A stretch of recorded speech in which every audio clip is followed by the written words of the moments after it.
masuk dalam ibadah, kita semua berdoa bahwa Tuhan sudah hadir di tempat ini, sehingga dalam kita menjalani ibadah kita semua percaya bahwa Tuhan menyiapkan sesuatu yang terbaik bagi kita semua. Mari saudara, kita akan berdoa. Bapa, kami mengucap syukur pada pagi hari ini. Kau sudah bangunkan kami, Kau sudah memberikan istirahat kepada setiap umat-Mu Tuhan. Kau melihat mereka sehat walafiat. Ini perbuatan tangan-Mu, ini janji-Mu yang Kau genapi dalam hidup mereka. Pemeliharaan-Mu begitu ajaib dalam hidup kami, sehingga kami boleh ada sebagaimana kami ada. Tuhan, kami mau mulai ibadah, kami memohon pengurapan-Mu Tuhan bagi setiap pelayan Tuhan, bahkan umat-Mu, agar apabila sebentar Kau akan berbicara, tidak ada satu pun umat-Mu yang tidak bisa menangkap, tetapi mereka boleh menangkap apa yang Tuhan katakan, sehingga kami benar-benar boleh menjadi umat pilihan yang akan tinggal bersama-sama dengan Tuhan. Oleh sebab itu, urapi kami semua Tuhan, baik para pelayan Tuhan yang akan melayani Tuhan, khususnya pemain musik, worship leader, backup singer, pelayan-pelayan meja, asir kolektor, mixer, bahkan guru-guru sekolah minggu, semua yang ambil bagian Tuhan. Kiranya Tuhan urapi mereka, layakkan mereka untuk melayani Tuhan, sehingga apa yang mereka lakukan membawa umat Tuhan masuk ke hadirat-Mu. Dan setiap kami yang ada di tempat ini boleh merasakan bahwa Tuhan yang kami sembah adalah Tuhan yang dahsyat, Tuhan yang luar biasa, Tuhan yang kami tidak pernah lihat, tapi kami percaya dengan iman yang kami miliki bahwa sampai hari ini kami bisa hidup, itu semua oleh karena anugerah Tuhan. Terima kasih Tuhan, terima kasih. Kami bersatu hati untuk mengusir segala roh-roh jahat yang masih bercokol dalam ruangan ini, dan kami mengundang Allah Roh Kudus kuasai jalannya ibadah Tuhan, agar ibadah ini benar-benar boleh membuat kami semakin hari semakin mengasihi Tuhan, membuat kami boleh berjalan terus di jalan-jalannya Tuhan, sehingga pada akhirnya kami boleh berjumpa dengan Tuhan. Terima kasih Bapa, khususnya hamba-Mu yang akan menyampaikan isi hati-Mu, pengurapan-Mu Tuhan. Hamba-Mu perlukan agar setiap penyampaian firman Tuhan bukan berdasar dari pikiran hamba-Mu, tetapi Kau sendiri Tuhan yang berkata-kata, Kau pakai mulut lidah hamba-Mu, agar umat-Mu boleh menangkap, mengerti dan melakukannya, sehingga di dalam mereka menjalani hidup tidak ada di antara umat-Mu yang terus dicengkram oleh ketakutan, tapi hamba-Mu percaya bahwa penyertaan-Mu, perlindungan-Mu boleh nyata dalam hidup mereka semua, sehingga mereka terus mau mengutamakan Tuhan dari segala sesuatu, karena mereka percaya itulah kami semua boleh hidup oleh karena anugerah Tuhan. Terima kasih Tuhan, kami memulai ibadah kami di dalam nama Tuhan Yesus yang menjadi Tuhan dan Juru Selamat kami, dan semua kita yang akan diberkati Tuhan, mari sama-sama katakan amin. Amin, amin. Shalom, selamat pagi Bapak Ibu Saudara sekalian. Shalom. Belum kedengaran suaranya. Shalom. Haleluya. Berikan salam satu yang lain, saudara, katakan sungguh Kau luar biasa hari ini. Amin. Haleluya. Sungguh Kau luar biasa. Apapun keadaan saudara hari ini, sungguh Kau luar biasa. Sebab kita punya Tuhan yang dahsyat. Amin. Kita punya Tuhan yang luar biasa. Amin. Saudara siap memuji dan menyembah Tuhan pagi hari ini? Amin. Mari saudara, kita siapkan hati kita menyembah-Nya. Oh haleluya, terima kasih Tuhan. Pagi hari ini Tuhan kami mau datang di hadapan Kau Tuhan. Kami mau sembah Kau Tuhan. Kami mau memuji Kau Tuhan. Kami mau menari Kau Tuhan. Kami bersuka cita dalam hadirat-Mu Tuhan. Terima kasih Tuhan. Yesus Tuhan, Kaulah Raja atas segala raja Tuhan. Kaulah Raja atas hidup kami Tuhan. Oh haleluya, terima kasih Tuhan. Terima kasih Yesus. Haleluya.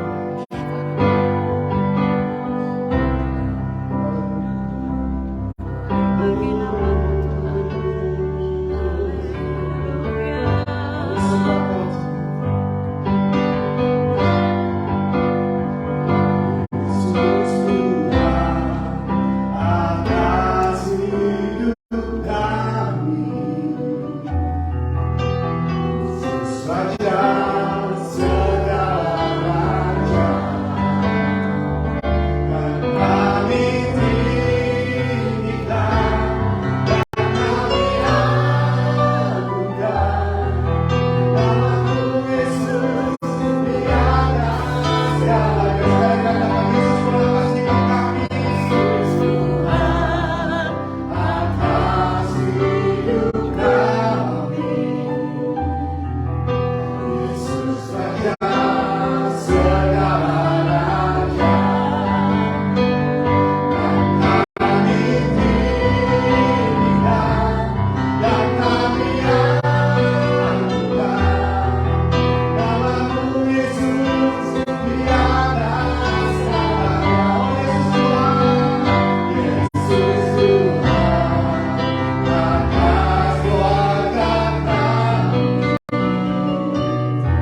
Dia layak ditinggikan. Amin.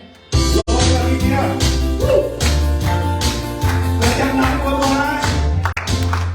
Glory, glory, glory bagi Sang Raja.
Lagu baru nih ya, tapi sudah pasti hafal iramanya. Amin. Sudah pasti tahu. Dan saya mau semuanya ikut goyang sudah ya. Amin. Amin.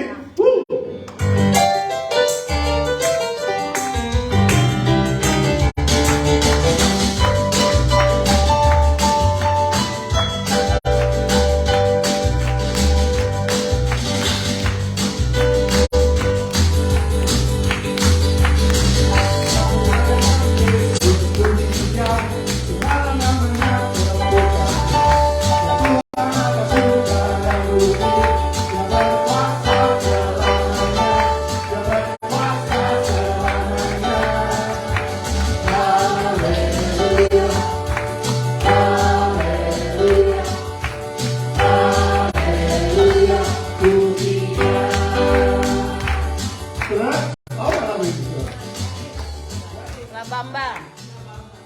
Model apa namanya? Ritmenya tahu kan? Mari rayakan Yesus puji Dia, sembah namanya ketukan. Dan Tuhan atas surga dan bumi, Dia berkuasa selamanya, Dia berkuasa selamanya. Haleluya, haleluya, haleluya, puji Dia. Let's go. Mari rayakan Yesus puji Dia, sembah namanya ketukan.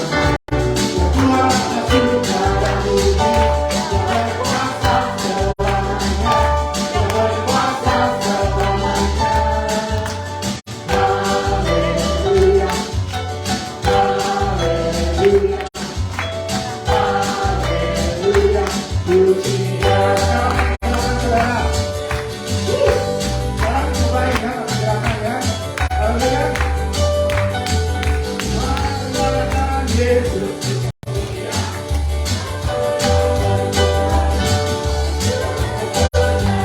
Oke, sudah tahu gerakannya? Mari rayakan Yesus. Pujinya. Segala namanya kita pujinya. Ya Tuhan atas surga dan bumi. Dia berkuasa selamanya. Oke? Sudah bisa pakai gerakan? Amin. Mari rayakan Yesus. Pujinya. Segala namanya kepunyaan. Tuhan atas surga dan bumi. Dia berkuasa selamanya. Dia berkuasa selamanya.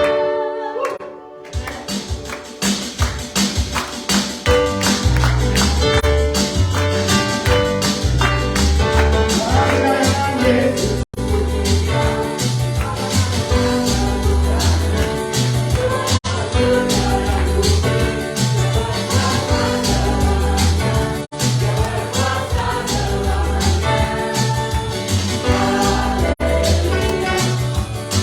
Haleluya. Haleluya. Pujinya. Mari rayakan Yesus.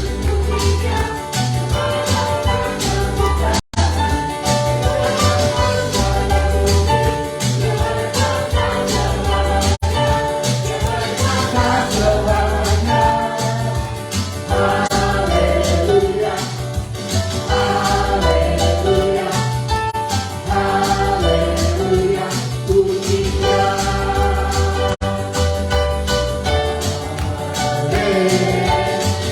Haleluya. Mari rayakan Yesus.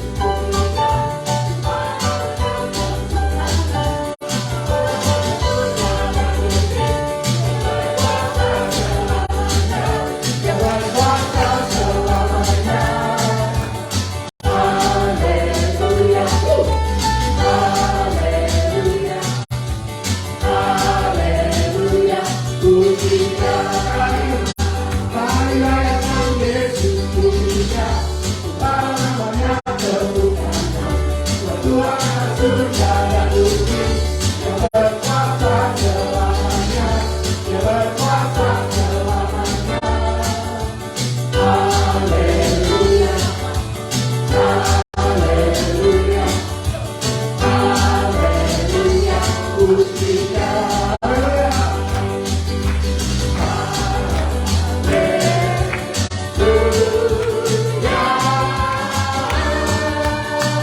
Mari rayakan Yesus. Pujinya. Segala namanya kepunyaan. Tuhan atas surga dan bumi. Dia berkuasa selamanya. Dia berkuasa selamanya. Haleluya. Haleluya. Haleluya. Pujinya. Haleluya. Haleluya. Haleluya.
kasih karuniamu Bapa,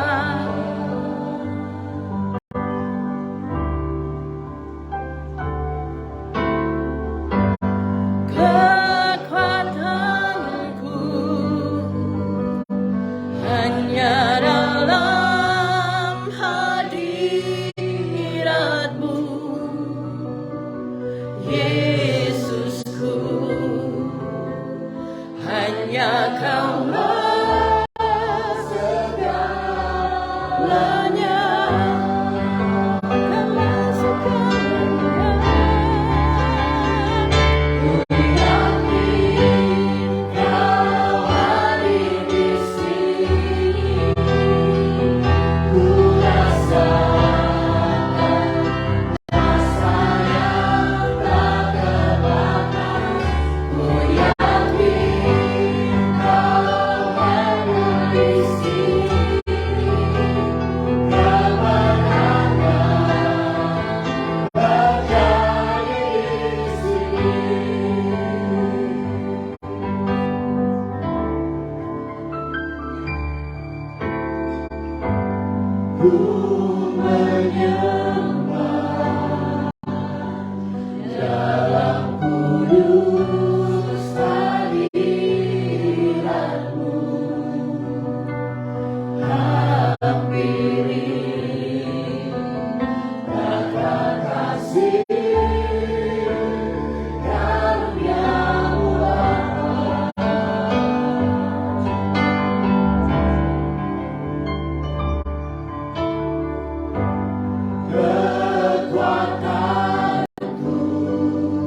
hadirat Tuhan ada di tempat ini? Amin. Silakan duduk dalam hadirat Tuhan. Kita akan mendengarkan message dari Ibu Tisa.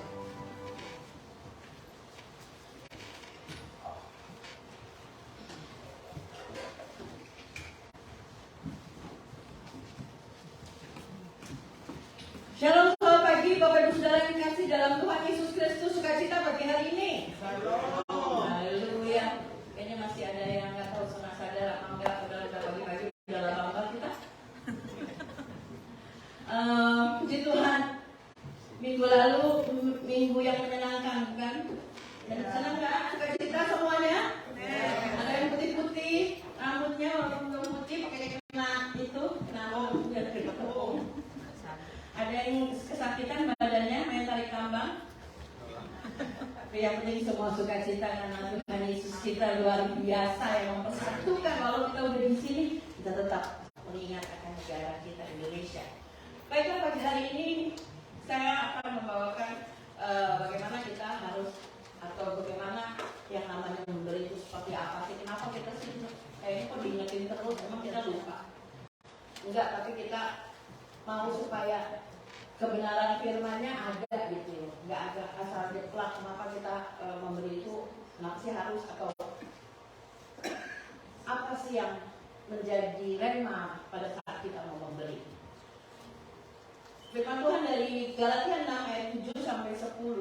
Galatia 6 ayat 7 sampai 10. Kita akan baca bersama. Jangan sesat, Allah tidak membiarkan dirinya dipermainkan. Karena apa yang ditabur orang itu juga yang akan dituainya. Sebab barang siapa menabur dalam dagingnya, ia akan menuai kebinasaan dari dagingnya. Tetapi barang siapa menabur dalam roh, ia akan menuai hidup yang kekal dari roh itu. Janganlah kita jemu-jemu berbuat baik, karena apabila sudah datang waktunya kita akan menuai. Jika kita tidak menjadi lemah.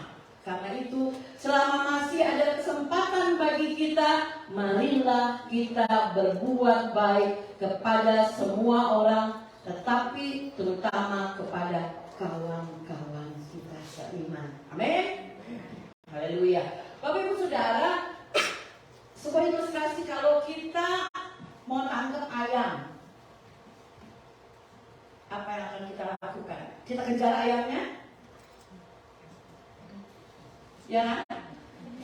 Makin kita kejar, makin lari.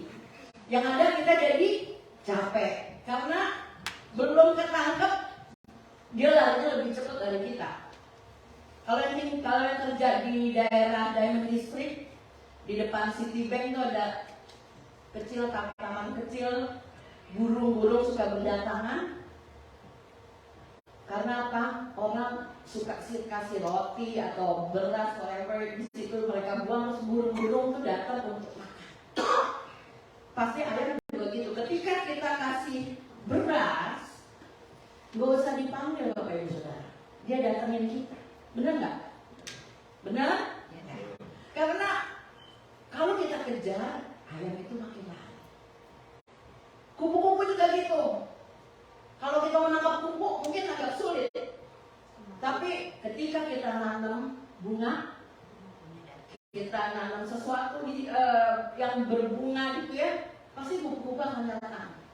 Bukan kupu-kupu doang, ada teman-temannya, ada capung, ada lebah. Jadi dia akan mendatanginya. Karena apa? Dan menambahkan warna-warni dari keindahan si bunga-bunga tadi. Saya pernah pakai baju bunga-bunga sambil makan, tiba-tiba kupu-kupu main loh. Padahal nggak wangi, mungkin wangi dari minyak wangi, bukan wangi dari bunga. Saya percaya sama halnya dengan kehidupan kita.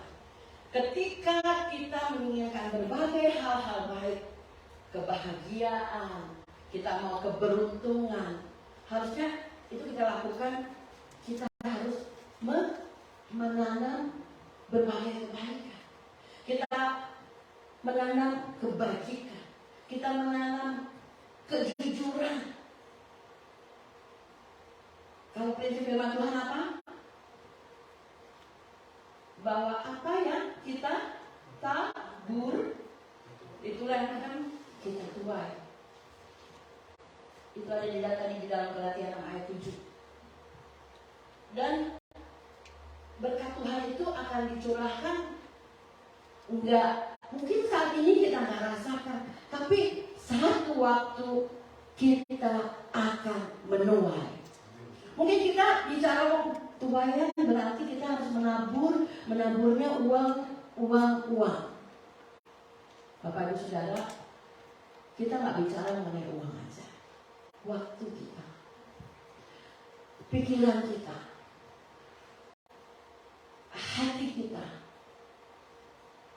tenaga kita tabur. Kita akan mencoba, kita uji itu rumus Alkitab kita bahwa memberi dan mau berkorban, maka Tuhan akan memberkati kita. Curahkan berkat Tuhan akan ada dalam kehidupan kita. Sekarang yang jadi masalahnya, kebanyakan dari kita belum apa-apa udah menjadi lelah, padahal dia belum menuai. Belum saatnya menuai, tapi kita udah kecapean. Kita terus berharap untuk berkat Tuhan. Tapi kita nggak pernah menabur. Bukan menabur uang aja, tadi saya bilang. Waktu kita, taburan kita, ketika kita bilang, oh kita di Indonesia punya pelayanan luar biasa. Tapi saya datang ke sini kan mau cari dolar, bukan mau cari pelayanan. Keluarga kita saat ini mungkin keluarganya nggak dipersatukan, karena di sini ada yang satu di Indonesia, ada yang di sini.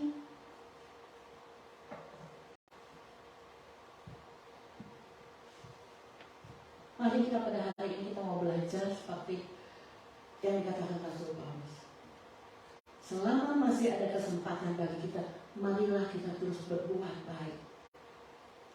Kita koreksi, udah nggak dalam hidup kita? Udah apa yang kita kerjakan untuk Tuhan?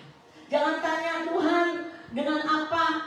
Jangan tanya Tuhan apa yang akan Tuhan kerjakan dalam kehidupan saya. Tapi tanyakan Tuhan,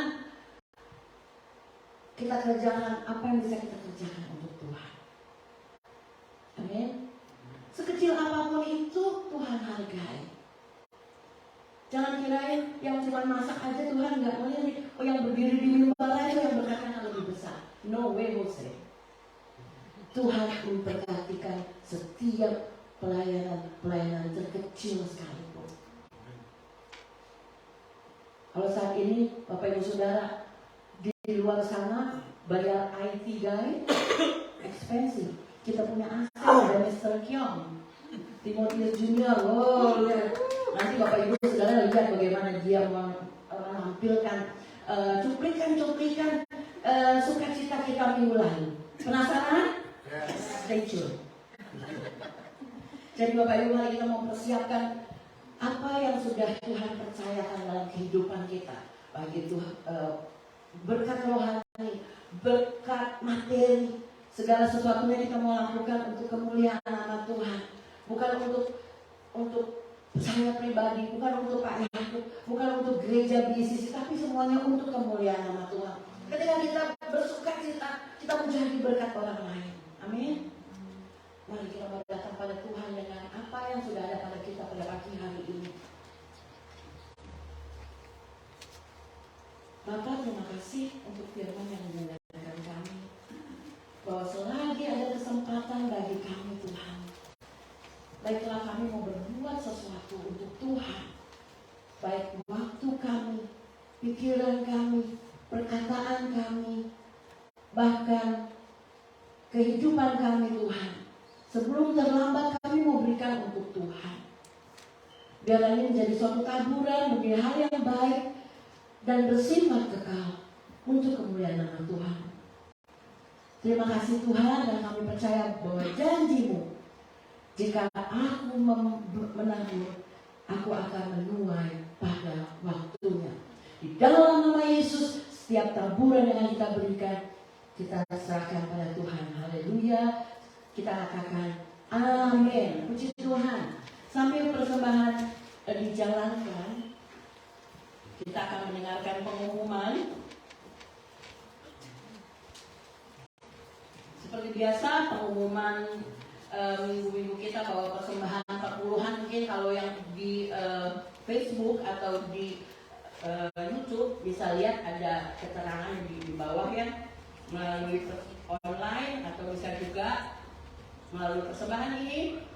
Ada Venmo, juga ada melalui transfer melalui Citibank. Senin sampai Jumat Bapak Ibu Saudara yang mungkin masuknya jam 10 pagi boleh ambil waktu untuk ikut doa pagi yang dipimpin oleh Pak Gembala. Jam 8 pagi melalui Zoom, Pak Gembala yang akan pimpin untuk doa dan ada renungan singkat. Pokoknya Bapak Ibu juga akan diberkati memulai hari-hari Bapak Ibu dengan berdoa.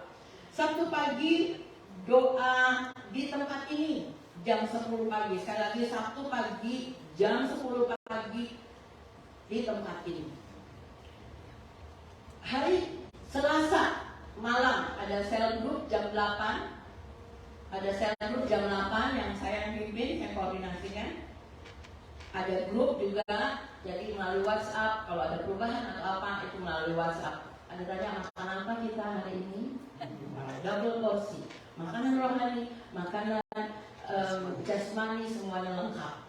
Juga ada hari Jumat jam 7 malam, jam 8 juga ada seniors dan next day.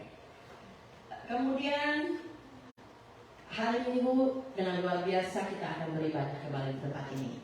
Baiklah Bapak Ibu, sambil mungkin mau ditampilkan John sukacitanya minggu lalu, cuplikan-cuplikannya.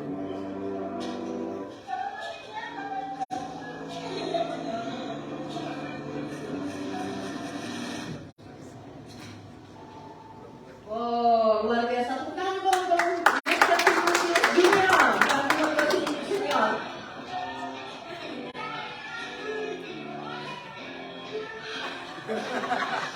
Ditolongin padahal itu. Nyomong-nyomong.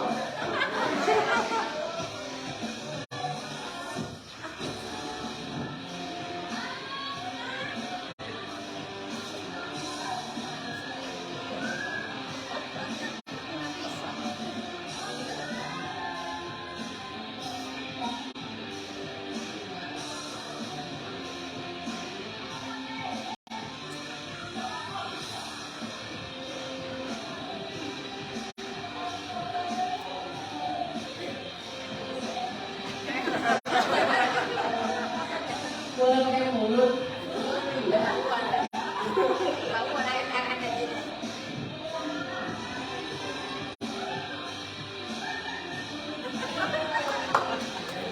Bukan jungkir balik.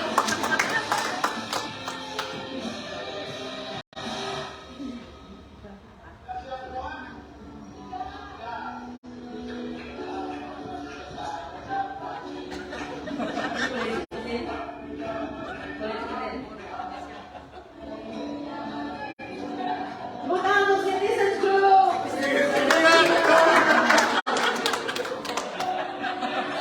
Maksudnya senior citizen. Oh ini the good music. Next year.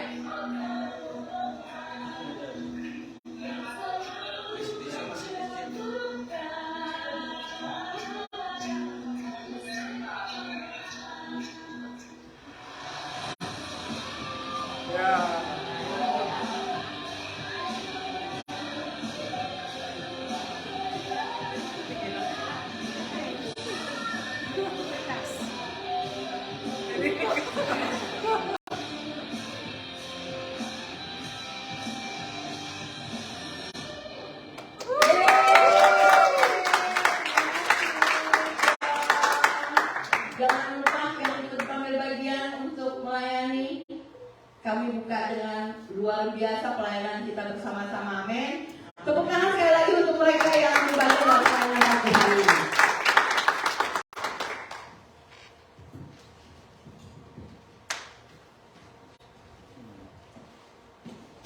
saudara kita akan berdoa. Bapak, terima kasih. Kau sudah mendengar pujian penyembahan yang kami naikkan bersama umat-Mu. Terimalah sebagai satu korban yang menyenangkan hati-Mu. Sehingga saat ini kami juga mau duduk diam untuk mempersilahkan Tuhan berbicara kepada kami semua. Karena kami mendengar. Kami yakin dan percaya firman-Mu akan menuntun kami Tuhan dalam jalan hidup sampai pada saat Tuhan datang kembali. Urapan-Mu kami butuhkan, khususnya hamba-Mu yang Kau percaya kami menyampaikan isi hati. Di dalam nama Tuhan Yesus kami sudah berdoa dan mengucap syukur, dan semua kita yang akan dilawat diberkati Tuhan. Mari sama-sama katakan amin, amin, amin. Shalom. Shalom. Ada ibu apa di sini? Tidak ada. Oke. Saudara, kita masih lanjutkan tema tentang dipilih Tuhan. Ya.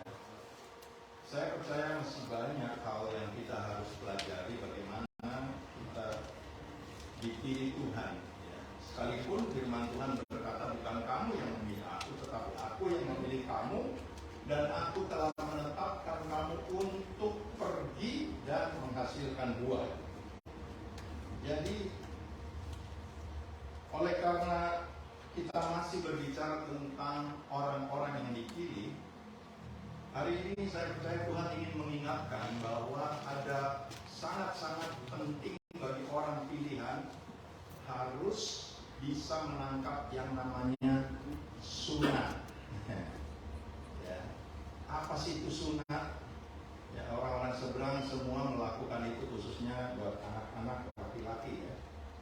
Tetapi kita akan belajar tentang sunat. Saya tidak berbicara tentang sunat lahiriah, tapi kita akan berbicara nanti tentang sunat rohania, dan betapa pentingnya bagi orang-orang pilihan untuk memiliki ya, kebenaran ini, karena kalau tidak sangat membahayakan. Dengar baik-baik, saya tidak mengancam, tapi nanti kita akan belajar firman Tuhan bahwa kalau kita sampai tidak memiliki kalimat kebenaran yang namanya sunat, bahayanya luar biasa. Karena firman Tuhan berkata dalam 1 Petrus 4 ayat 18, dan jika orang benar hampir-hampir tidak diselamatkan, apa yang akan terjadi bagi orang-orang fasik? Orang-orang yang tidak mengenal Tuhan, orang-orang yang menganggap bahwa Tuhan itu tidak ada, orang-orang yang menganggap bahwa buat apa ibadah, buat apa gereja, buat apa melayani. Ya. Oleh sebab itu, saudaraku, kalimat ini yang membuat saya percaya bahwa kita perlu terus belajar ya, untuk mengenal siapa itu Tuhan. Ya, kalau kita tidak mengenal siapa itu Tuhan, maka saya jujur, kita semua mengalami rasa takut sama Tuhan itu enggak ada. Ya, kita percaya, semua akan berkata, saya percaya Tuhan itu ajaib, Tuhan itu berkuasa. Tapi kalau kita tidak mengenal Tuhan, maka tadi firman disinggung sedikit, ya, bahwa jangan kita mempermainkan Tuhan. Tuhan kita tidak lihat, tetapi kita punya sikap hidup. Seringkali kita tidak menyadari bahwa kita sering main-main. Makanya perlu namanya sunat. Ya, kita akan belajar nanti. Nah, saya akan ajak saudara membuka dulu dalam Kisah 7 ayat 51. Apa yang dikatakan firman Tuhan. Dan nanti saya akan cepat saja saudara catat, nanti teruskan di rumah. Karena kalau saya mau pelan-pelan waktunya tidak cukup.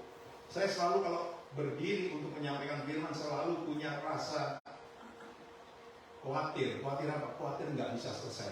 Ya. Kisah 7 ayat 51, hai orang-orang yang keras kepala dan yang tidak bersunat hati. Ini yang nanti kita bicarakan, bukan sunat lahiriah, tapi sunat rohania. Yang tidak bersunat hati dan telinga, kamu selalu menentang Roh Kudus. Sama seperti nenek moyangmu, demikian juga kamu.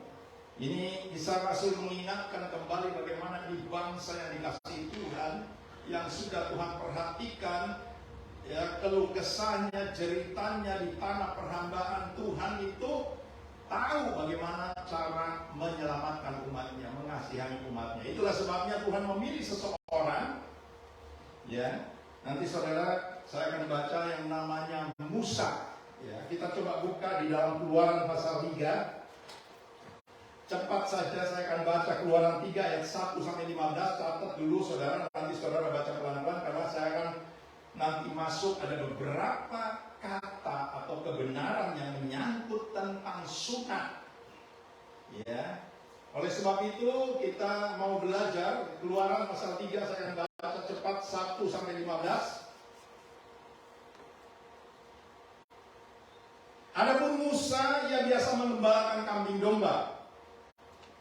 Jitro mertuanya, imam di Midian. Sekali ketika ia menggiring kambing domba itu ke seberang padang gurun, sampailah ia ke gunung Allah, yakni gunung Horeb. Lalu malaikat Tuhan menampakkan diri kepadanya dalam nyala api yang keluar dari semak duri. Lalu ia melihat dan tampaklah semak duri itu menyala tetapi tidak dimakan api. Ini cara Tuhan memanggil, memilih hamba-hambanya yang akan diutus untuk pergi dan menghasilkan buah. Musa berkata, baiklah aku menyimpang ke sana untuk memeriksa penglihatan yang hebat itu. Mengapa tidak terbakar semak duri itu? Ketika dilihat Tuhan bahwa Musa menyimpang untuk memeriksanya, berserulah Allah dari tengah-tengah semak duri itu kepadanya, Musa, Musa. Dan dia menjawab, ya Allah. Lalu ia berfirman, janganlah datang dekat-dekat, tanggalkanlah kasuku dari kakimu, sebab tempat di mana kau berdiri itu adalah tanah yang kudus. Lagi ia berfirman, akulah Allah ayahmu, Allah Abraham, Allah Ishak dan Allah Yakub. Lalu Musa menutupi mukanya sebab ia takut memandang Allah. Dan Tuhan berfirman, aku telah memperhatikan dengan sungguh kesengsaraan umatku di tanah Mesir, dan aku telah mendengar seruan mereka yang disebabkan oleh pengerah-pengerah mereka. Ya, aku mengetahui penderitaan mereka, sebab itu aku telah turun untuk melepaskan mereka dari tangan orang Mesir dan menuntun mereka keluar dari negeri itu ke suatu negeri yang baik dan luas, suatu negeri yang berlimpah-limpah susu madunya, ke tempat orang Kanaan, orang Het, orang Amori, orang Feris, orang Hewi, dan orang Yebus. Sekarang seruan orang Israel telah sampai kepadaku, juga telah kulihat betapa kerasnya orang Mesir menindas mereka. Ayat 10, perhatikan ini ya. Jadi sekarang pergilah. Ini Tuhan memilih Musa untuk pergi. Sekarang pergilah, aku mengutus engkau kepada Firaun untuk membawa umatku orang Israel keluar dari tanah Mesir. Tetapi, perhatikan apa jawab Musa. Tetapi Musa berkata kepada Allah, siapakah aku ini? Kalimatnya kelihatannya baik sekali ya, rendah hati. Kalau diutus Tuhan, dipilih Tuhan, ditetapkan Tuhan, mau dipakai Tuhan menjadi alat yang berguna. Ini kalimat yang seringkali tidak kita perhatikan. Musa berkata, Tuhan, siapa saya? Kok engkau mengutus saya untuk berjumpa, berkata dengan Firaun? Maka aku yang akan menghadap Firaun dan membawa orang Israel keluar dari Mesir. Lalu firman-Nya, perhatikan, kalau Tuhan mengutus seseorang, dia tidak seperti kita mengutus tanpa memperhatikan apa yang harus dia bawa. Bagaimana cara kita menyuruh seseorang untuk kita perlengkapi agar apa yang kita mau orang itu lakukan, tidak ada lagi alasan bahwa dia tidak bisa. Perhatikan baik-baik. Bukankah aku akan menyertai engkau? Ketika Tuhan memilih Musa, Tuhan tidak hanya menyuruh Musa untuk pergi menghadap Firaun dan membawa umatnya untuk keluar dari tanah perhambaan yaitu Mesir. Tetapi perhatikan, Tuhan bilang, jangan takut Musa, aku akan menyertai engkau. Inilah tanda bagimu bahwa aku yang mengutus engkau. Apabila engkau telah membawa bangsa itu keluar dari Mesir, maka kamu akan beribadah kepada Allah di gunung ini. 13. Lalu Musa berkata kepada Allah, tetapi apabila aku mendapatkan orang Israel dan berkata kepada mereka, Allah nenek moyangmu telah mengutus aku kepadamu, dan mereka bertanya kepadaku, bagaimana tentang namanya? Apakah yang harus kujawab kepada mereka? Firman Allah kepada Musa, aku adalah aku, penyerta identitasnya Allah yang kita percayai. Dan dia berkata kepada Musa, kasih tahu bahwa aku adalah aku huruf besar. Ya, bingung kan kadang-kadang? Tidak pernah melihat, tetapi cukup dengan kata-kata aku adalah aku. Lagi firman-Nya, beginilah kau katakan kepada orang Israel itu, aku telah mengutus aku, huruf kecil yaitu Musa, kepadamu.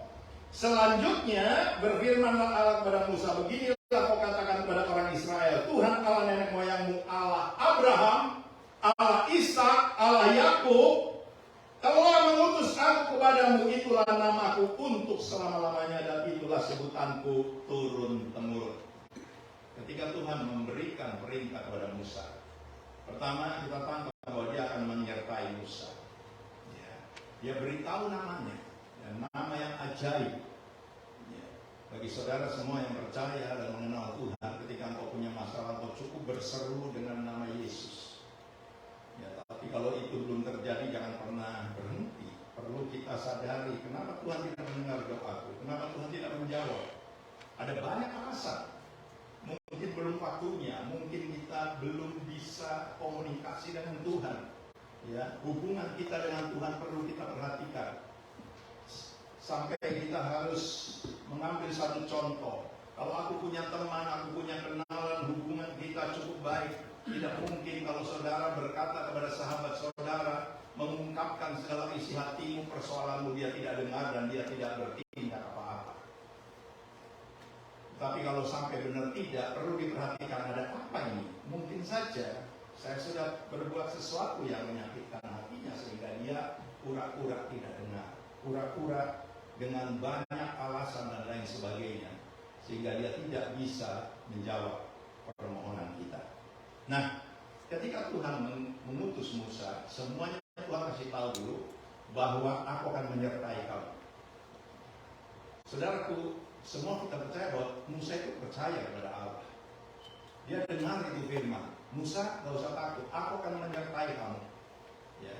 Dan Tuhan berkata, kasih tahu bahwa kamu sudah bertemu dengan aku dan ini namaku untuk selama-lamanya turun-temurun. Pertama aku adalah aku, dan akhirnya Tuhan berkata, beritahu kepada Israel umatku bahwa akulah Allah Abraham, Allah Ishak dan Allah Yakub.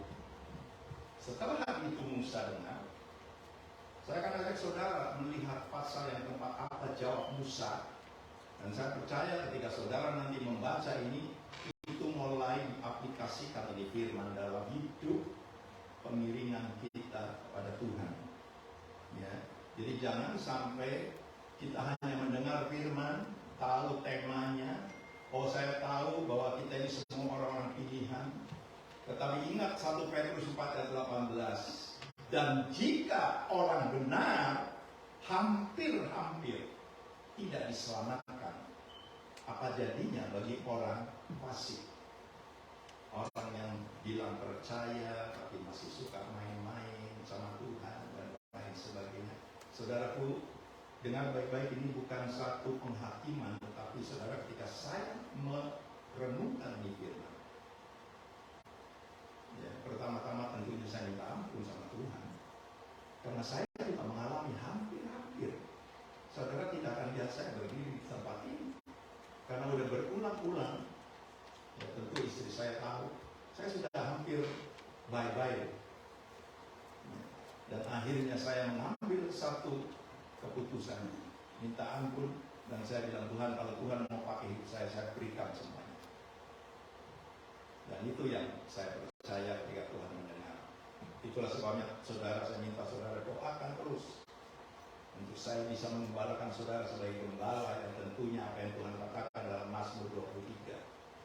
Gembala yang baik rela menyerahkan nyawanya bagi domba-dombanya. Bukan menyembelih domba-dombanya untuk cari makan, ya, dan bilang bahwa kita ini adalah gembala yang baik, bukan. Tetapi rela menyerahkan nyawanya bagi domba-dombanya. Ya, domba-domba dikasih makan, dibawa ke padang rumput yang hijau, dikasih minum dan lain sebagainya, dan mengawal mereka, membela mereka apabila mereka menghadapi persoalan, apabila mereka menghadapi tantangan, ada singa, ada beruang, seperti apa yang Daud katakan. Itulah seorang gembala yang menerima panggilan dari Tuhan dan mereka tahu persis apa yang mereka harus lakukan. Demikian juga Musa. Ketika Musa diutus Tuhan dan Tuhan berkata, jangan takut, aku akan menyertai kamu dan kasih tahu namaku adalah aku, dan yang kedua dia kasih tahu bahwa namaku adalah Allah Abraham, Ishak dan Yakub turun temurun. Sampai hari ini kita percaya kita punya Yesus yang namanya Allah Abraham, Allah Ishak dan Allah Yakub. Perhatikan pasal yang keempat. Ini yang perlu diperhatikan baik-baik. Dan saya percaya ini seringkali terjadi di dalam pengiringan kita kepada Tuhan. Saya akan baca Keluaran 4 ayat 1 sampai 16. Cepat saja, catat, nanti di rumah diulang lagi. Lalu saut Musa, bagaimana jika mereka tidak percaya kepadaku? Tadi dia sudah dengar, jangan takut, aku menyertai kamu. Masih ada kalimat berkata, bagaimana Tuhan kalau dia tidak mau percaya? Seringkali kita dengar di zaman sekarang, bodoh amat, mau percaya kek, mau tidak kek, pokoknya saya disuruh ngomong aja. Ya, kita sering dengar itu. Jadi saya ulangi, lalu saut Musa, bagaimana jika mereka tidak percaya kepadaku dan tidak mendengarkan perkataanku? Melainkan berkata, Tuhan tidak menampakkan diri kepadaku, Tuhan berfirman kepadanya, apakah yang di tanganmu? Kalimat selanjutnya ini, di samping Tuhan menyertai Musa, Tuhan memberitahu namanya yang berkuasa, Allah pencipta langit dan bumi serta di segala isinya. Tuhan sertai Musa dengan tanda-tanda mujizat. Ada kuasa, ada otoritas yang dia terima daripada Tuhan. Kita lanjutkan terus dulu, kita tahu kenapa. Sampai 1 Petrus 4:18 berkata, dan jika orang benar hampir-hampir tidak diselamatkan, bagaimana dengan orang fasik? Tuhan berfirman kepadanya, apakah yang ada di tanganmu itu? Jawab Musa, tongkat. Memang seorang gembala harus punya tongkat. Firman Tuhan, lemparkanlah itu ke tanah, dan ketika dilemparkannya ke tanah, maka tongkat itu menjadi ular. Ini satu mujizat, tanda mujizat yang Musa terima untuk membawa ini umat keluar dari tanah perhambaan. Sehingga Musa lari meninggalkannya, tetapi firman Tuhan pada Musa, ulurkanlah tanganmu dan peganglah ekornya. Musa mengulurkan tangannya, ditangkapnya ular itu lalu menjadi tongkat di tangannya. Supaya mereka percaya bahwa Tuhan Allah, nenek moyang mereka, Allah Abraham, Allah Ishak dan Allah Yakub telah menampakkan diri kepadamu. Jadi tanda mujizat yang Musa terima ini memberitahu kepada bangsa Israel bahwa benar Musa sudah berjumpa dengan Tuhan dan menerima pesan. Ada pesan yang dia harus bawa untuk membawa umat Tuhan keluar dari tanah perhambaan menuju kepada satu tanah perjanjian yang berlimpah-limpah susu dan madunya. Saya percaya saudara semua yang datang ke tempat ini banyak persoalan pergumulan yang kau hadapi. Tapi dengar baik-baik. Jangan pernah bimbang kalau saudara sudah Tuhan bawa ke tempat ini. Apapun yang terjadi di tempat ini, di negara ini, saudara jangan pernah kecil hati, jangan pernah khawatir, percaya bahwa Tuhan itu tahu bagaimana untuk memelihara kita semua di negara yang saya percaya ini negara adikuasa, negara yang berlimpah-limpah susu dan madunya. Dan saya pernah sampaikan kepada saudara, orang yang datang ke sini tidak pernah kena kelaparan, kecuali kalau dia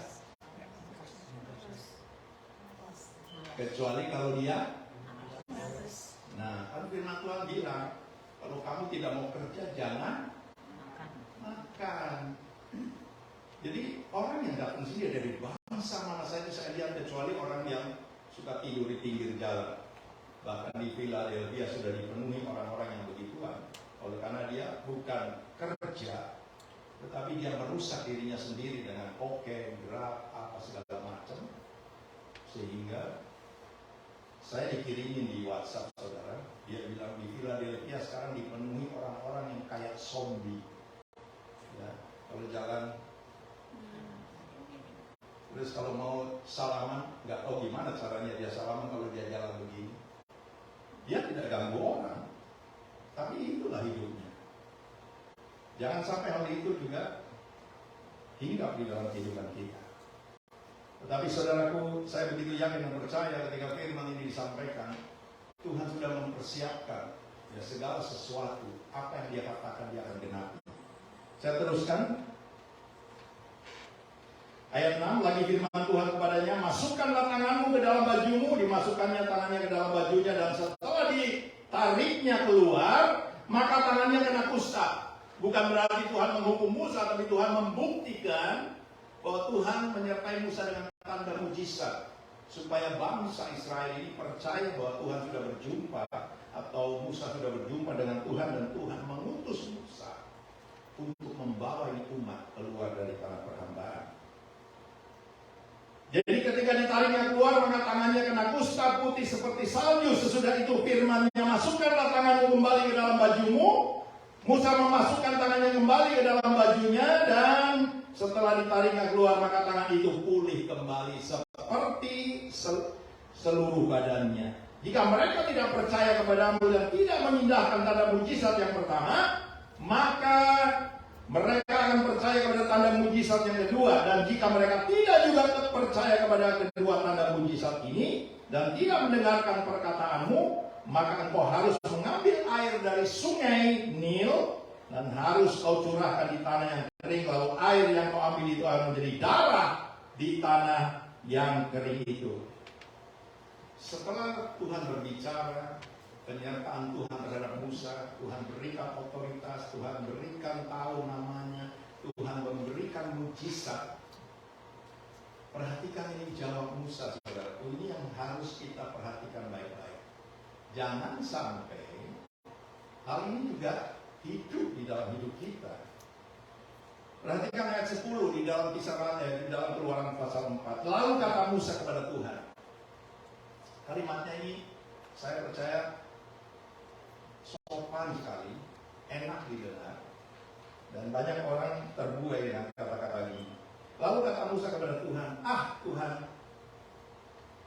aku ini tidak pandai bicara. Kalau ada pertanyaan atau mengingatkan, ayo siapa yang mau melayani Tuhan? Pasti saudara akan berkata, melayani apa ya? Aku ini nggak bisa apa-apa. Aku tidak pandai bicara, aku tidak bisa masak, aku tidak bisa nyanyi, aku tidak bisa menyampaikan firman, aku tidak bisa main musik. Semuanya bisa disebutkan itu. Padahal ini orang percaya sama Tuhan. Ini orang dipilih. Bahkan Tuhan bangga melihat kehidupan yang orang yang namanya Musa. Tapi kata-katanya ini saudaraku, perhatikan baik-baik. Tuhan, aku ini tidak pandai bicara. Dahulu pun tidak, dan sejak engkau berfirman kepada hambamu pun tidak. Sebab aku berat mulut. Saya tidak tahu Musa suka gosip atau enggak, saya nggak tahu. Tapi yang dia sampaikan di hadapan Tuhan, Tuhan, jangan pilih saya deh. Saya ini berat mulut. Ketemu orang aja cuma apa kabar. Mungkin cuma begitu baik sih. Dijawab kabar baik, chaos. Ketemu orang, hai. Saya pernah lihat kamu waktu itu sakit ya. Kamu udah sembuh ya? Udahlah, chaos. Orang percaya Tuhan. Karena apa? Kenapa kok jawabannya begitu singkat? Karena berat mulut.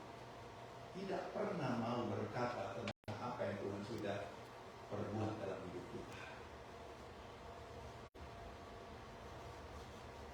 Nah, perhatikan. Ketika Musa terus berdalih tentang jangan suruh saya Tuhan, saya ini berat mulut. Ya. Aku tidak pandai bicara, aku tidak bisa, apalagi engkau suruh aku menghadapi Firaun, raja Mesir yang dikagumi. Tetapi ayat 11 dengarkan. Tetapi Tuhan berfirman kepadanya. Perhatikan ini kalimat. kebenaran yang Tuhan sampaikan kepada Musa dan Tuhan sampaikan kepada kita. Siapakah yang membuat lidah manusia? Tangkap ini, catat baik-baik. Kalau saudara sampai berat mulut, ya, bersaksi tidak pernah, menyanyi apalagi, ya berdoa apalagi, menyembah apalagi, semuanya saya sampaikan ini karena ketika saya merenungkan ini sangat-sangat membahayakan hidup kita. Saya terus berjuang karena apa yang Tuhan ingatkan, bahwa saya ingin supaya saudara sebagai umat Tuhan, jemaat di sisi, bisa menjadi jemaat yang tampil berbeda. Saya tidak bilang saudara sebagai jemaat zombie, tidak. Tapi kalau saudara juga akhirnya tidak berfungsi di hadapan Tuhan, dengar baik-baik. Saya terus berjuang, bergumul, dan saya minta supaya saudara, setiap saudara yang hadir di tempat ini, tidak ada satupun yang akan mengulangi apa yang Musa katakan. Jangan saya Tuhan, saya berat mulut, saya tidak bisa nyanyi, tidak bisa doa, baca firman juga tidak bisa.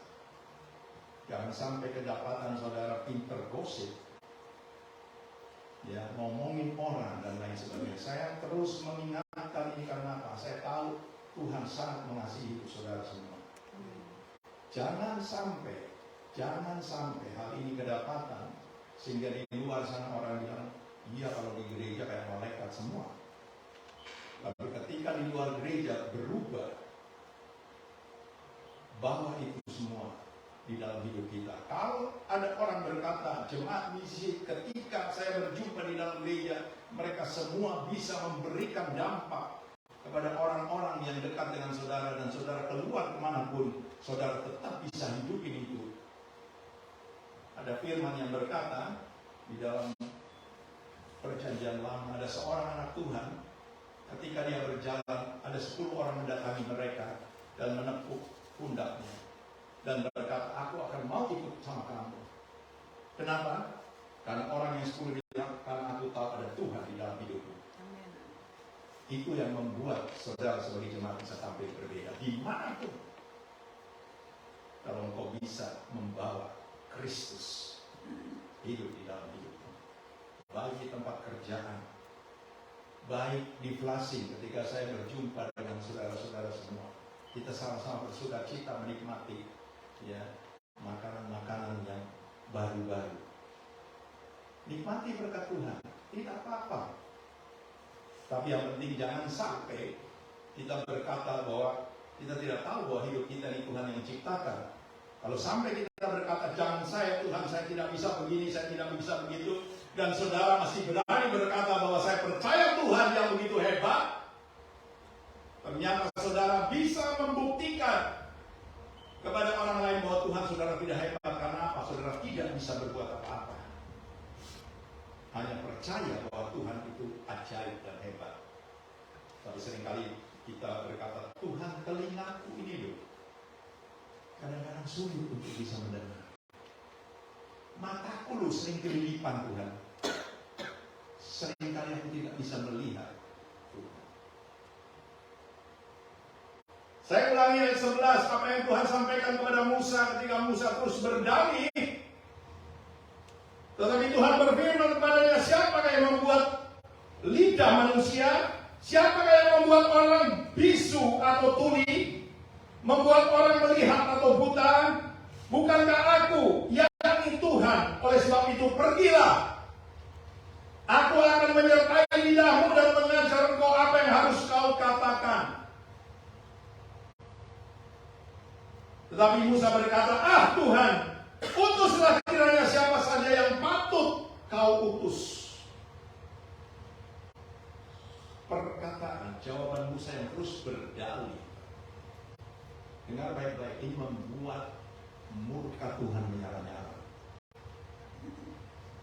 Saudara, saya beberapa tahun yang lalu ketika anak Tuhan meminta status dan saya menyertai dia, ketika saya dipanggil hakim untuk berhadapan dan memberi jawaban tentang apa yang jemaat inginkan untuk memperoleh status, dalam hati saya ini, begitu saya dipanggil ingin saya keluar loh saudara.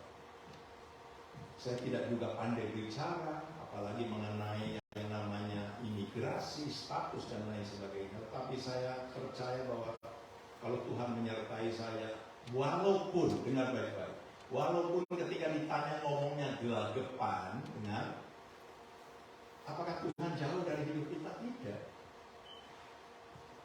Saudara, kita bisa terheran-heran ya, kalau kita mikirkan ketika saya ditanya sama hakim dan saya jawab dan saya merenungkan sebetulnya jawaban itu bukan yang dia tanyakan.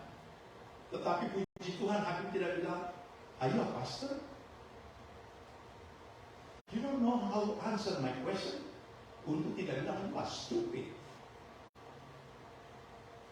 Tetapi satu hal yang saya tahu, dengar baik-baik, itu hakim tidak pernah membuat saya malu. Walaupun saya berpikir bahwa sebetulnya apa yang dia tanyakan itu jawaban yang dikeluarkan tidak match dengan apa yang dia mau. Tapi dia bisa manggut-manggut. Siapa sih sebetulnya yang buat ini hakim sampai manggut-manggut dengan jawaban yang sebetulnya tidak benar apa yang dia tanyakan. Tetapi yang saya tahu bahwa Tuhan menyertai setiap orang yang dia utus.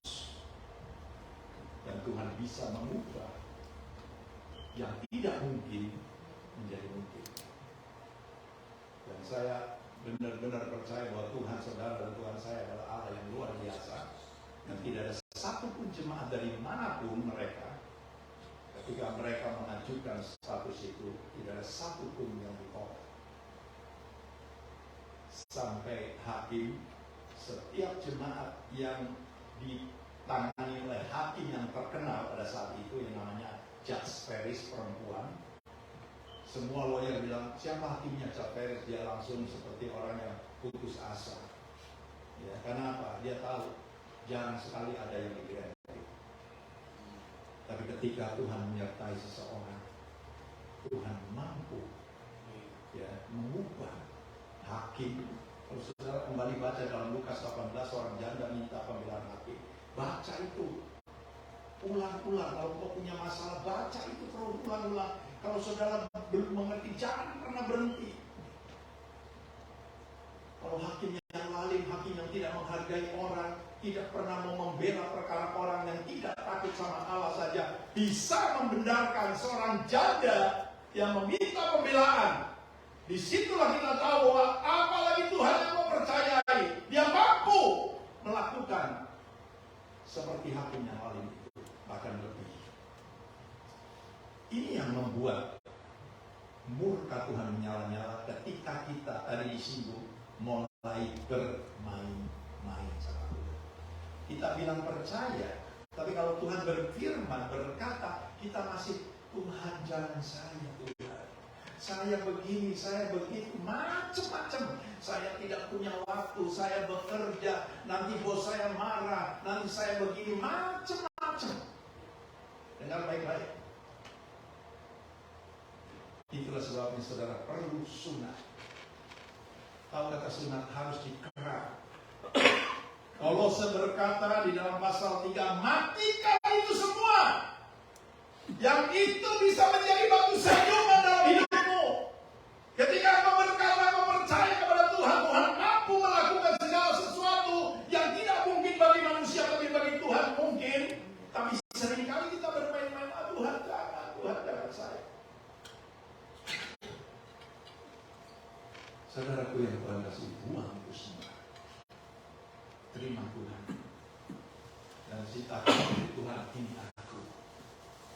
Biarlah kehendak-Mu yang jadi, bukan kehendak saya. Kalau kau utus saya tidak. Pintar bicara tidak apa-apa. Tapi Tuhan nanti akan taruh sesuatu di dalam mulutmu. Sehingga ketika kau berbicara kepada seseorang, dia bisa menangkap dan dia mau datang kepada Tuhan. Yang percaya katakan amin. Ayat 14 di dalam Keluaran 4, dengarkan ini. Maka bangkitlah murka Tuhan terhadap Musa dan dia berfirman, bukankah di situ Harun? Orang lain itu kakakmu, aku tahu bahwa ia pandai bicara. Lagi pula ia telah berangkat menjumpai engkau. Dan apabila ia melihat engkau, ia akan bersuka cita dalam hatinya. 15. Maka engkau harus berbicara kepadanya dan menaruh perkataan itu ke ke dalam mulutnya. Aku akan menyertai lidahmu dan lidahnya dan mengajarkan kepada kamu apa yang harus kamu lakukan. Ia harus berbicara bagimu kepada bangsa itu. Dengan demikian ia akan menjadi penyambung lidahmu dan engkau akan menjadi seperti Allah baginya. Ternyata kalau kita main-main terus saja, kalau Tuhan suruh ini kita bilang jangan, saya belum waktunya. Kalau Tuhan suruh begini begitu, masih terus mengelak. Dengar baik-baik. Mungkin kita berkata, kan itu bukan kejahatan. Membunuh orang, mencuri, merampok, berdusta, mungkin kita anggap itu dosa. Tetapi bermain-main dengan Tuhan dengan cara begini, dengar, ini sangat-sangat membahayakan hidup pengiringan kita kepada Tuhan. Oleh sebab itu orang yang Tuhan katakan dalam ayat 14, maka bangkitlah murka Tuhan terhadap Musa. Padahal ini orang pilihan. Bagaimana cara mengatasi? Perlu sunat. Ya, sunat itu bukan berbicara tentang lahiriah, tapi rohani. Periksa hati kita, periksa pikiran kita, periksa seluruh anggota tubuh kita. Karena ada ayat berkata, kalau mata kananmu menyesatkan, cungkil aja, daripada seluruh hidupmu masuk ke dalam api neraka. Kalau tangan kananmu menyesatkan, penggal. Tangkap ya, dengan pengertian rohani. Jangan nanti pulang Pak Yakob ngomong gitu, karena aku tidak bisa menyanyi, aku potong lidahku daripada aku masuk neraka. Jangan nanti saya terus dipanggil menghadap polisi gara-gara saya ngajak saudara salah karena saudara tangkap. Nangkepnya salah. Ya. Yang saya maksud adalah pengertian rohaninya. Jadi saudaraku, bermain-main dengan Tuhan ini satu hal yang sangat-sangat membahayakan kehidupan pengiringan kita. Nah, bagaimana caranya untuk mengatasi ini? Kita lanjut ke pas ayat yang ke-24 dan sampai 26. Bagaimana seorang istri sebagai pendamping ketika dia melihat suaminya sedang menghadapi satu masalah yang sangat kritis. Saya akan bacakan ayat 24 sampai 26. Ketika murka Tuhan menyala-nyala, apa yang dia rancangkan, Alkitab berkata di tengah jalan Tuhan berikhtiar untuk membunuh Musa. 24, dengarkan Keluaran 4. Tetapi di tengah jalan di suatu tempat bermalam, Tuhan bertemu dengan Musa dan berikhtiar untuk membunuhnya. Karena murka Tuhan yang menyala-nyala terus mengelak, terus berdalih, terus main sandiwara. Tetapi puji Tuhan dia punya istri yang mengerti apa yang sedang terjadi dalam kehidupan suaminya. Ayat 25, lalu Sipora mengambil pisau batu, dipotongnya kulit katan anaknya, kemudian disentuhnya dengan kulit itu ke kaki Musa. Jadi kulit anaknya dipotong, ya. Dipotongnya kulit katan anaknya, kemudian disentuhnya dengan kulit itu kaki Musa. Oh, ternyata yang membuat dia berdalih kepada Tuhan karena ada roh malas yang hinggap di kaki Musa. Ketika Tuhan suruh Musa pergi, dia masih berdalih, kakinya berat.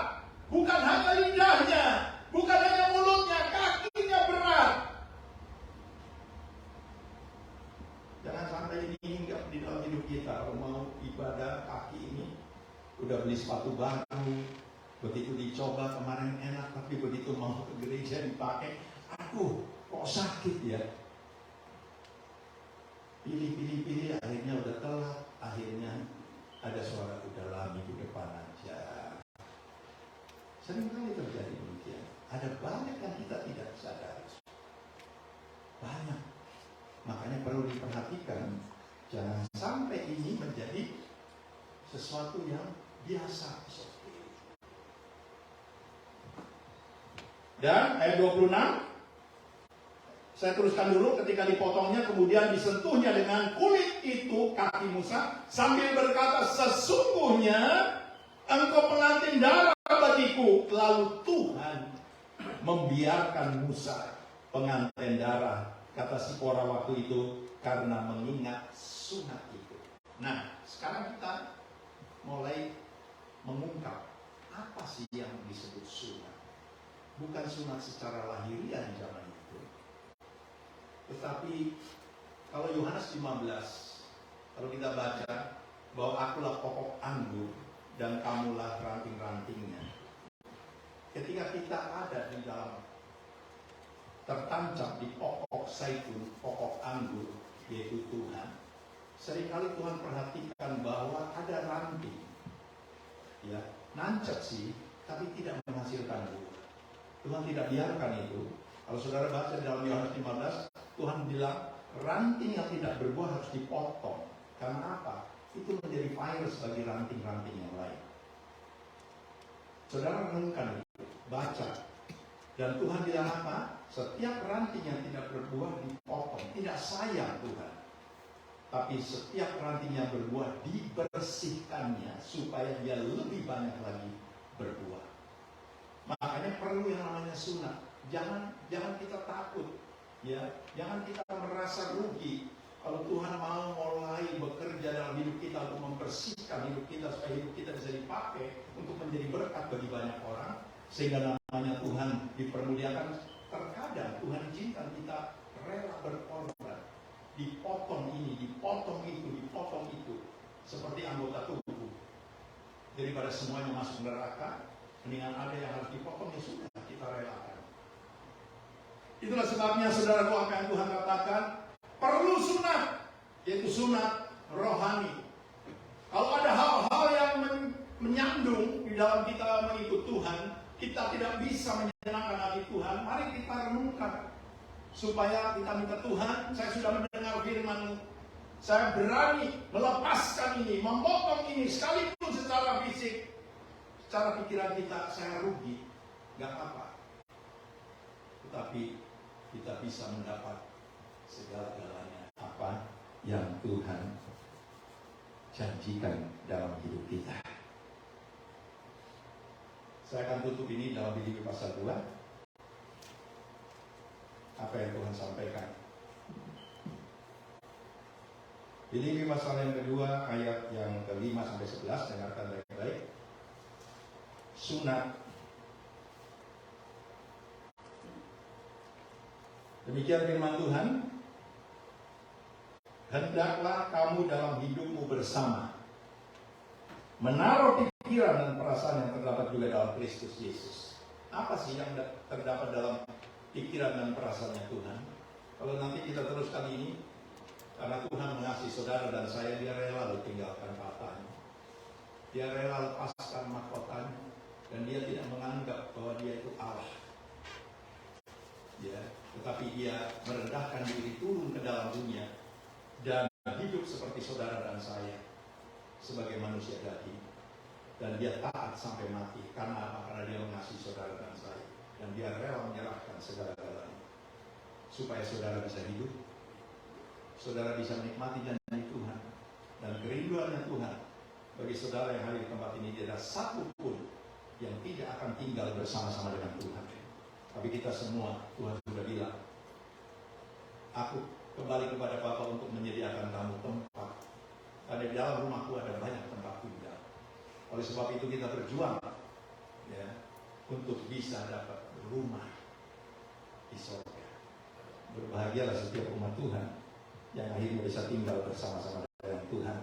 Yang walaupun dalam rumah Allah tidak menganggap kesetaraan dengan Allah itu sebagai milik yang harus dipertahankan, melainkan telah mengosongkan dirinya sendiri dan mengambil rupa seorang hamba dan menjadi sama dengan manusia, dan dalam keadaan sebagai manusia ia telah merendahkan dirinya dan taat sampai mati, bahkan sampai mati di kayu salib. Itulah sebabnya Allah sangat meninggikan dia dan mengaruniakan kepadanya nama di atas segala nama, supaya dalam nama Yesus bertekuk lutut segala yang ada di langit dan yang ada di atas bumi dan yang ada di bawah bumi, dan segala lidah mengaku Yesus Kristus adalah Tuhan bagi kemuliaan Allah Bapa. Yang percaya katakan amin. Saudara renungkan, nanti pulang ke rumah yang saudara catat, kembali saudara baca. Kalau ada sesuatu yang benar-benar membahayakan hidup pengiringan kita, ingat itu kata sunat. Minta sama Tuhan, saya rela kok, potong Tuhan, daripada semuanya akhirnya masuk ke dalam api neraka. Mari kita mau bangkit berdiri. Saya minta pemain musik.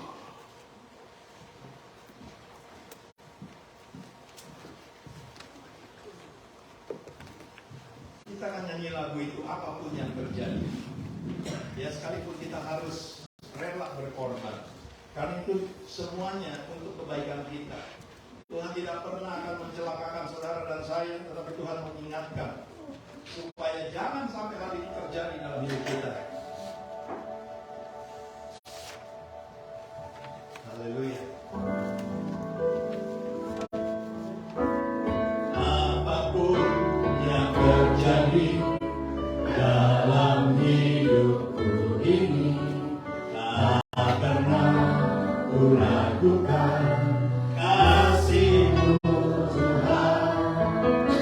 Lewat gunung yang tinggi, dalam lembah yang curam, tak pernah ku ragukan janji-Mu Tuhan. Sekali lagi dengan iman, katakan apapun yang terjadi. Apapun yang terjadi dalam hidupku ini, tak pernah ku ragukan kasih-Mu Tuhan. Lewat gunung yang tinggi, dalam lembah yang curam, tak pernah ku ragukan janji-Mu Tuhan. Kau berfirman dan sembuhkanku, Kau bersabda dan selamatkanku.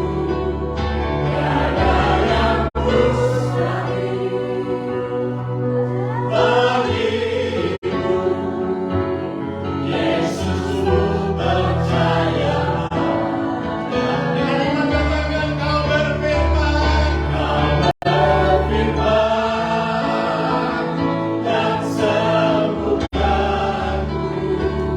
Kau bersabda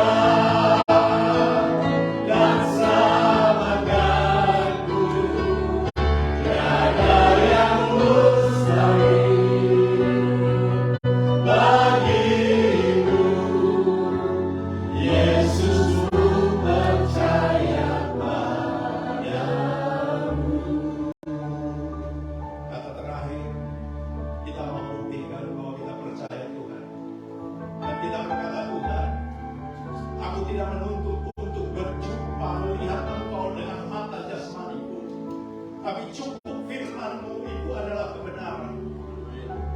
Dan biarlah ini kebenaran Tuhan hidup terus dalam hidupku, sehingga ketika aku menjalani hidup, aku mau berjumpa dengan setiap masalah yang aku harus hadapi.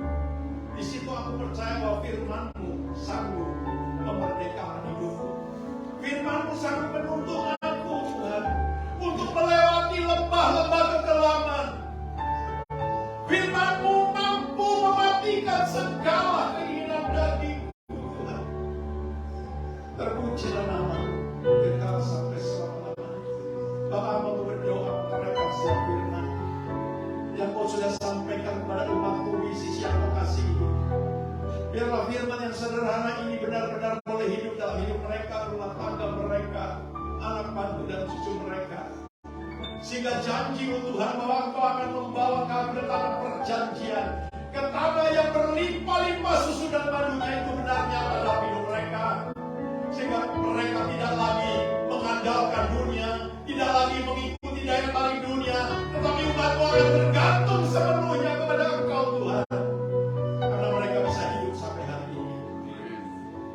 terpuji nama-Mu, kekal sampai selama-lamanya. Saudara-saudaraku yang Tuhan kasih, angkatlah kedua tanganmu. Terimalah berkat Allah Bapa kita di sorga, serta kasih sayang dari anaknya Yesus yang menjadi Tuhan dan Juru Selamat saudara dan saya, dan persekutuan bersama Allah Roh Kudus yang terus mengajar, membimbing, memberitahu, bahkan menyingkapkan setiap rahasia firman mulai hari ini, besok, dan sampai Tuhan Yesus datang kembali. Dan Tuhan berjanji akan menjemput kita dan membawa kita untuk masuk ke dalam kerajaan yang mulia. Dan di sanalah kita akan tinggal bersama-sama dengan Tuhan sampai selama-lamanya. Semua kita yang sudah dilawat diberkati oleh Tuhan, mari sama-sama katakan amin, amin, amin. Shalom. Tuhan memberkati kita semua.